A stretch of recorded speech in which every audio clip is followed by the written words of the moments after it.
Hi everybody, long time no see. Sorry, Kelsey's been filming the past videos because she's been home because of her injury, and thank you so much, by the way, if you've commented saying something nice, like a lot of you have recently. That means so much to her, and it's very nice of you to be so kind and just supportive. So anyway, I'll get to the video now. I'm going to talk about how to get into / how to choose the right year-round program for you.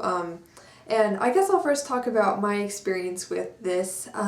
So Kelsey and I weren't ready to audition for year-round programs the May before we decided to move away, because most programs have an audition in like April or May, and then you can also audition or ask to be considered for the year-round program during their summer program, or you could also audition in August, kind of their last-minute audition to fill up any spots that might be empty for the year.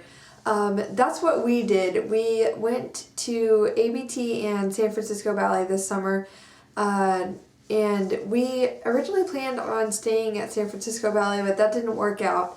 So we ended up auditioning for 2 more places, and then finally ended up at the place we go to now.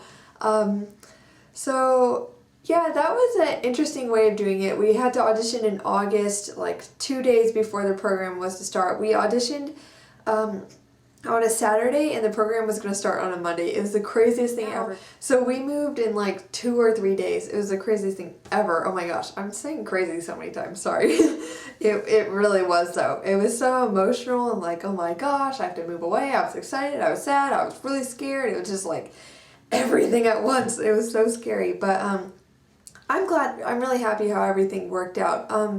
So I would honestly recommend being prepared and auditioning earlier if you can. So my advice would be to plan ahead, talk with your parents a lot because they're a very big part of making all of this happen. Obviously, they'll pay for it if you're not on full scholarship or something, and their support really means everything, and I'm so grateful that my parents have been supportive throughout all of this. I'm really, really thankful for that.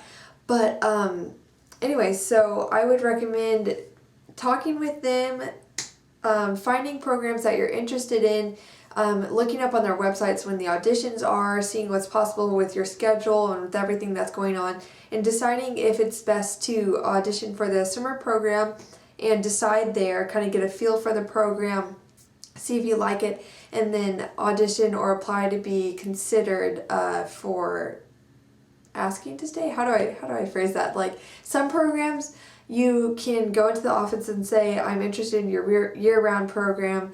Can you watch me in class and kind of tell me if I could stay for the year-round program? Not like that, you know. You could phrase it differently, but basically that's what you're implying.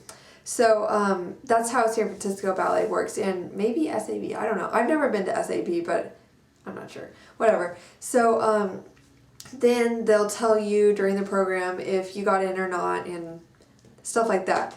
Or you could also call ahead to the ballet school you're interested in and maybe invest in taking a week out of your spring semester, taking classes at that studio, and kind of treating it as an audition, and also like it helps you get a really good feel for the school and how it would be, see if you'd like it. That's how several of my friends actually got into the program that I got into now, and they're in my class, and they said it was a really good way of doing it that wasn't as stressful, and it really gave them peace of mind whenever they decided to come because they knew what they were going to get. So that's also a really good way of doing it if you can't make it to an audition, or you could just do that instead. But you'd probably have to call ahead, give them kind of like a little resume, tell them where you've been, your kind of experience, and so they could say yes or no, maybe say, yes, you could come take classes with this level, talk with the other teachers, stuff like that. That's what I probably would have done if I could do this all over again, because I'd say auditioning in August was pretty crazy. So as for choosing the right program for you, I would say stick with the style that you're interested in pursuing as a professional, if that makes sense. Like, if you want to be with New York City Ballet, I would recommend going for balancing training. Like ABT, go for some school that has very classical training. Or if you can, even pursue going to the school that has the company that you're interested in being in the future when you're old enough. That's a very good idea. Or you could do like I'm doing, and I am going to this year-round school that is attached to a very, very big, well-known company that I'd like to be in one day, but I don't think I'll be prepared by the time I'm ready to graduate from the school. So maybe I might go to a smaller company afterwards for a few years and maybe re-audition after that, after I have more professional experience. So basically I'm using my school as just a training ground, not as much of a foot in the door to get in the company right after I'm done with my training.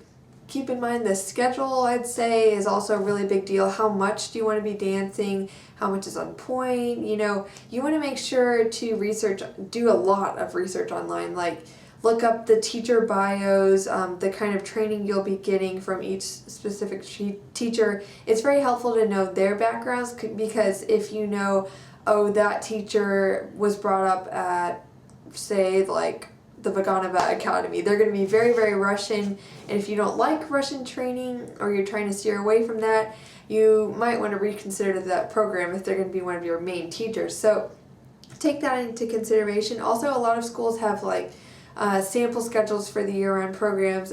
Look at those, just see if some programs I looked at weren't quite as intense as I'd like them. Some were too intense.